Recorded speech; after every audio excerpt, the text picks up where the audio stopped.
Welcome to everyone. Welcome to Mom Star series. Today we have our proud mom, Mrs. Manisha.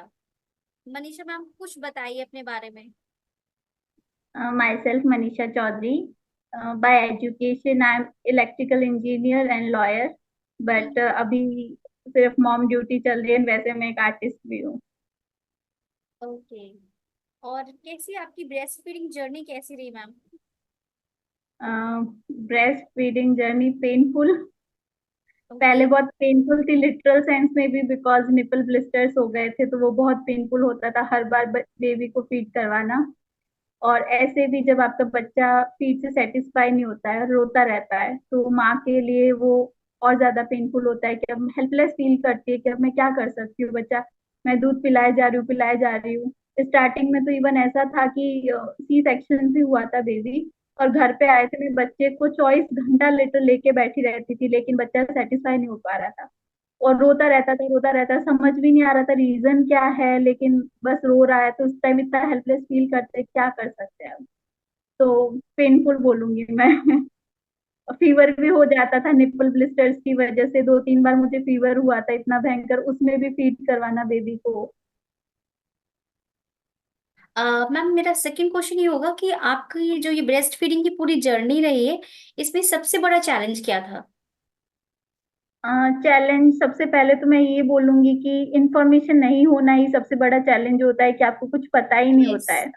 यही सबसे बड़ा challenge होता है कुछ पता हो तो इंसान उसके ऊपर वर्क भी करे कि चलो ये प्रॉब्लम है तो इसका सॉल्यूशन ये हो सकता है. मतलब इतना नेचुरल समझती थी मैंने कभी कुछ सोचा ही नहीं कि मतलब बेबी होने से पहले सब तैयारी करते हैं पूरी तैयारी करते हैं कि इस वीक में ये होना चाहिए इस वीक में ये होना चाहिए लेकिन बाद जी. का मतलब ब्रेस्ट फीडिंग तो समझते एकदम नेचुरली आ जाएगा. हम्म. मतलब माइंड ही नहीं था कि इसमें भी कुछ इशू भी होता है. तो वो एकदम से जब आपको पता चलता है कि मतलब आपको इशू है तो समझ नहीं आता अब क्या करें. तो फिर सबसे बड़ा चैलेंज तो मैं वही बोलूंगी उसके बाद जब पता चला कि इशू है तो क्या इशू है. और लैक्टेशन कंसल्टेंट भी कुछ होता है उसको पता करने में ही वो टाइम इटसेल्फ था वो चैलेंजिंग था. और उसके बाद लैक ऑफ नॉलेज सबसे बड़ा इशू हम्म. लैचिंग प्रॉब्लम थी. एंड फिर लो मिल्क सप्लाई ये सब थे. ओके, तो मतलब आपका main concern low milk supply था. हाँ low milk supply and latching issue because मुझे निपल ब्लिस्टर्स हो जाते थे उसकी वजह से हम्म. पेन फीवर आता था ये सब बहुत इश्यूज थे. ओके. लेकिन अगर कुछ पता हम्म. होता है इस बारे में तो मतलब ये इतने इशू होते ही नहीं. ओके, तो अभी सब कुछ सही चल रहा है आपका? हाँ अभी ठीक है सही है. ओके. और मैम जो आपका कैसा एक्सपीरियंस रहा, हमारे जो मासिक या लैक्टेशन एक्सपर्ट्स हैं उनके साथ कैसा एक्सपीरियंस रहा? बहुत अच्छा एक्सपीरियंस था जो मैम थी. उन्होंने मतलब पहले जो फॉर्म भरा था हमने उनको अच्छे से मैम ने सब कुछ पढ़ा उसके ऊपर हमने डिस्कस हम्म. किया फिर मैंने जो जो इश्यूज थे मुझे उन सबका अच्छे से सॉल्यूशन बताया फिर मैंने उस पे वर्क किया तो डेफिनेटली मुझे रिजल्ट मिला है. ओके. एंड क्या एक्सपीरियंस रहा आपका जो मासिक या लैक्टेशन एक्सपर्ट्स हैं, उनके जो टीम मेंबर्स हैं उनके साथ कैसा एक्सपीरियंस रहा आपका? बहुत सपोर्टिव है सब लोग मतलब अगर कुछ मुझे इशू होता था या कुछ डाउट होता था मैं मैसेज करती थी रिप्लाई मिल जाता था या फिर मुझे कुछ स्लॉट बुकिंग को लेके या फिर कुछ भी डाउट होता था हम्म. तो मुझे रिप्लाई हाथों हाथ मिल जाता था. सपोर्ट सिस्टम बहुत अच्छा है. ओके. Thank you. और आपकी वैसे मैम क्या राय है ऑनलाइन कंसल्टेशन के बारे में? आपकी मतलब क्या सजेशन आप देते हो, क्या और राय क्या रहती है आपकी? जी, मैं तो बहुत थैंकफुल हूँ कि ऑनलाइन कंसल्टेशन अवेलेबल है. बाकी मुझे जब पता चला कि मेरे को लो मिल्क सप्लाई है हम्म. बच्चा फीड प्रॉपर नहीं हो पा रहा है उसको इसीलिए रोता है. तो मतलब मैंने देखा तो पता चला लैक्टेशन कंसल्टेंट कुछ होता है मुझे इतना पता चला. तो उसके बाद मैंने अपने सिटी में सर्च किया. सिटी में हम्म. मुझे कोई भी नहीं मिला मैंने सर्च किया कोई भी नहीं था मैंने जो बेबी का डॉक्टर है उनसे पूछा उनका कोई रिप्लाई नहीं आया बिकॉज उनको कुछ पता नहीं था इनके बारे में.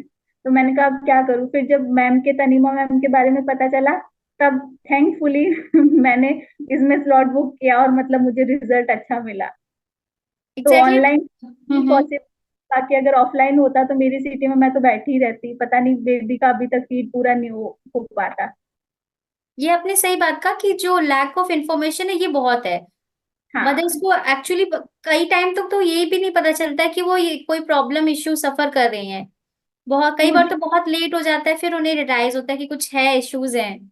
सी सेक्शन के बाद मैं बोल रही हूँ ना 24 घंटे तक लिटरली मैंने 1 घंटा भी नींद नहीं ली. हम्म. और मैं टाइम बेबी को लेके बैठी रहती थी, बीच में थोड़ा बर्फ कराते थे, बर्फ कराते ही वो फिर से दूध के लिए मांगता था। तो मैं बैठी रही इतना, मतलब एक तो स्टिचेस में पेन होता था, बहुत पेनफुल था वो पीरियड।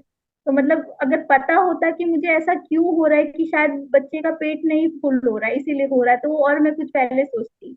बिल्कुल, और पहले सोचते से और पहले ही सॉल्यूशन भी मिल जाता आपको।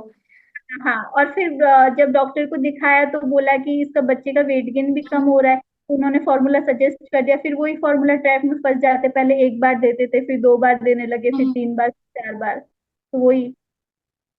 ओके। और मैम आप क्या मैसेज देना चाहोगे अदर जो एक्सपेक्टेड मदर्स हैं और आपके जैसे अदर फेलो मदर्स हैं? पहला तो यही कि मतलब आप जब प्रेग्नेंट है तभी थर्ड ट्राइमेस्टर में आपके पास समय होता है, तो यही सब ब्रेस्ट फीडिंग के बारे में पढ़िए, रिसर्च करिए, किसी लैक्टेशन कंसल्टेंट की हेल्प पहले ही ले लीजिए, ताकि आपको पोजीशंस क्या होती है अच्छे से आपको सब पता चले। बाद में कोई प्रॉब्लम नहीं होगी, आपको पहले से ही पता होगा बच्चे को कैसे होल्ड करना है, आप आराम से कर लोगे। मुझे बच्चे को होल्ड करना नहीं आ रहा था, मैं कैसे मतलब बच्चे को फीड करवाऊँ, इतना छोटा बच्चा जी। होता है, कभी पहले छोटे बच्चे को नहीं लिया होता है। तो हम्म। उस दिन हो रहा होता है, एक तो पेन, और ऊपर से बच्चे को होल्ड कैसे करे, बच्चा रो रहा है उसके मुंह में कैसे निपल देना है, एरियोला देना है, ये सब हम्म। चीजें नहीं पता होती है। तो एक तो वही, और दूसरा कि खुद में बिलीव करें बस।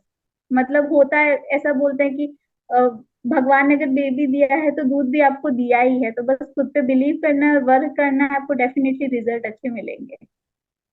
Okay. Thank you ma'am, thank you so much अपना इतना अच्छा टाइम शेयर करने के लिए, अपने एक्सपीरियंस शेयर करने के लिए हमारे साथ। थैंक यू टू डॉक्टर जिन्होंने मतलब मेरी हेल्प करी, और अब मैं मतलब फीड के बाद बेबी खुश होता है तो मैं भी खुश होती हूँ कि चलो ठीक है। Okay, thank you ma'am. Thank you.